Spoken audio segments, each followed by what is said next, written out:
Hello guys! Kumusta po sa inyong lahat? Sawa na po ba kayo sa pritong liempo or adobo? Try nyo naman po itong ganitong luto sa ating pork liempo. Naku guys, sa sobrang sarap, mapapa-unli rice kayo at talagang mawawala yung diet nyo. Naku, nakita nyo ba yan? Itsura pa lang. Oh my goodness, talagang sarsa pa lang guys. Ulam na.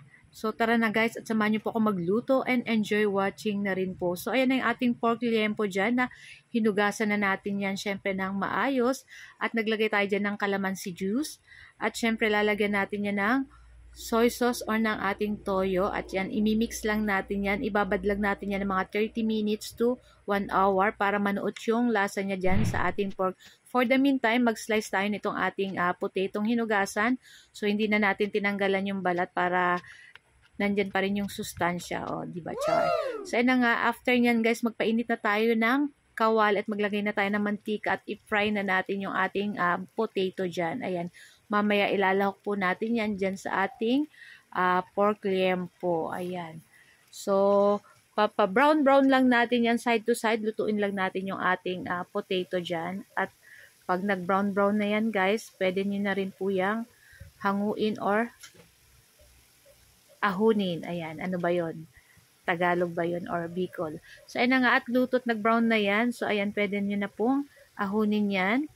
Ayan, yan yung ating first batch. Siyempre, after nyan, ilagay na natin yung natira pa nating potato. Ayan, so, same lang po ng procedure. Ayan, pag nag-brown-brown na, okay na rin po at ahunin na rin natin yan, guys. So, sunod yan, guys, ano tayo ng bagong kawali. Ayan. So, wag natin itapon tong mantika nito, tong pinagpritusan ng ating potato. At yan yung ating gagamitin dito sa ating pamprito, sa ating pork liempo. Ayan, konting mantika lang po yung kailangan natin dyan. Kasi lalabas pa yung taba ng ating pork liempo. Ayan. So, ihilera lang natin yan dyan, guys. Naku, napakasarap nito, guys. Kaya kung ako sa inyo, try nyo na po itong lutuin. Naku, tsak, magugustuhan na naman ng inyong mga junakis ng inyong family. Ayan. So, papa-brown-brown lang natin yan, guys. Lulutuin natin yung ating pork dyan. Ayan. So, side to side. Ayan. Makikita nyo naman po yung pagluto na at pag talagang super brown na siya, ayan. Pwede nyo na rin po yung ahunin. So, yung ganyan pong itsura, ayan. Nakikita nyo po yan. Luto na rin po yan. At pwede na natin yan ahunin at i-transfer natin sa ating malinis na plate. Ayan, kunin na natin yan, guys. At pagkatapos, isunod natin pa yung natitira natin diyang ipipritong pork liempo. Ayan. At after ilang minuto, ayan, luto na rin. So, ahunin na rin natin yan, guys. So, dyan sa pinag-anuhan natin ng pork liempo, dyan na tayo magigisa ng ating bawang at sibuyas. Para yung lasa niyan, nandyan pa rin. So, i-mix-mix lang natin yan, guys. Ayan, mekos-mekos. Ayan, nakikita nyo, medyo may tutong-tutong pa sa gilid. Pero, napakasarap niyan, guys. So, ayan na nga. At after nyan, maglalagay tayo ng 2 kutsarang tomato paste. Ayan.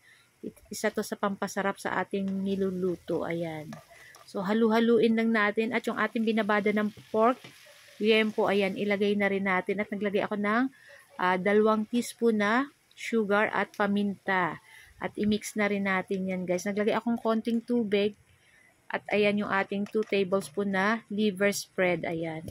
Naglagay pa ako, guys, ako ng konting tubig. Tansyahin nyo na lang po. Kasi baka pangit man po yung sobrang lapot na malapot. So, ayan, at naglagay ako ng bay leaves or laurel.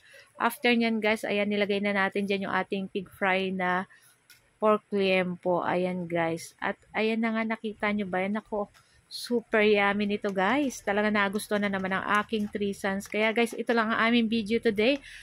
Sana kung nagustuhan nyo po, paki-like, comment, at share na rin po ng ating video. At ayan na nga, at ready na rin kaming mag-dinner ng aking 3 sons. So, guys, thank you for watching and see our next video again. Sana ay nag-enjoy po kayo ng aming video. Ayan, wag niyo po sanang kalimutan mag-like, comment, at pa-share na rin po ng ating video. Thank you for watching. Ciao! Babukain na na. Woo!